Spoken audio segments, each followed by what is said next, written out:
I am the shadow teacher, and much of the content on my channel is dedicated to human potential, the great power that lies within us. That if we could only tap into it and express it, then we change the world. And the iconic film Dynasty, The Matrix, a recent movie was added to that, which wasn't very good, in my opinion. I didn't think it was particularly good. But regardless, some very important themes are expressed in that movie. And one being that of the sacred power of creativity and the nature of creativity, and that human beings have that power within them to create, to generate something that produces more life, expands possibility for life all over the planet, maybe even in other galaxies, and we just don't fucking know it. And yet there's this opposing force, this archonic force of the structures of the world that can't create on their own and are jealous of this creative power that the human possesses.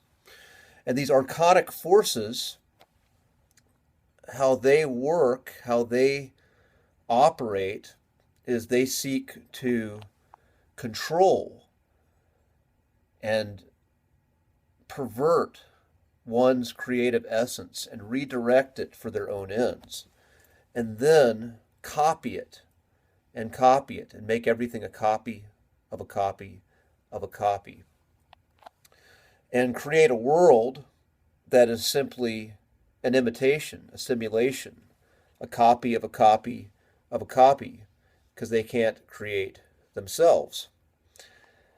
And this is the mechanism of how this world operates.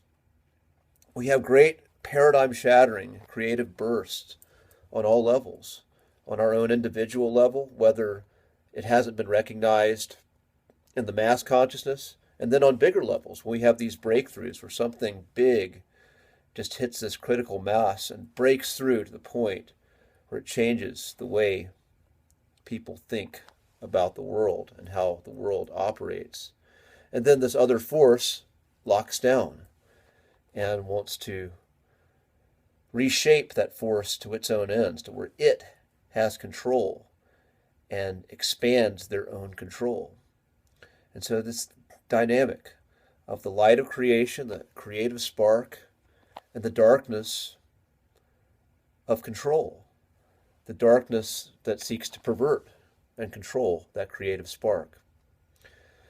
And being one who has valued the flow states and just the great joy that comes with creativity in my own life, when I've felt that and have been in flow with that, I know just how much joy that's brought to me, and the energy when I'm in that state, how that radiates around me. And one of the other principles of creativity, when you are creating and the world has hit this point to where the Archons have brought their darkness and they've created their copies of the copies of the copies, and people have accepted the copies of the copies of the copies and are imitating and staying in this non-creative, imitative force and have lost their creative ability. When you're doing creative work, sometimes you can feel very much alone, and sometimes it feels exhausting at points. You'll have that creative burst, and then it may only go so far, or you may get laughed at, ridiculed for that creativity. But just remember, this is that sacred power. And it also may feel like it's been extinguished when this dark world of copies of simulation drowns out that spark, extinguishes the spark. May feel like it may be gone forever, but it will come back.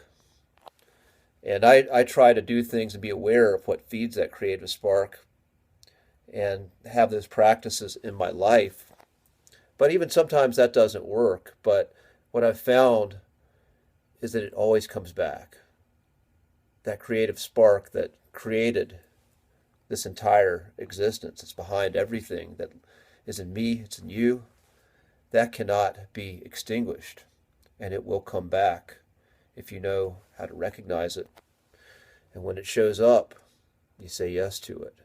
That's the biggest lesson I've learned, is to stay on path, know it's always there, know what I'm capable of, even when the world of copies wants me to believe otherwise. And when it's there, say yes and go and see where it takes me. It's always taken me to magical places I never thought I would see. That being said, I'm ending this transmission, and I will see you on the other side. Be well, my friends.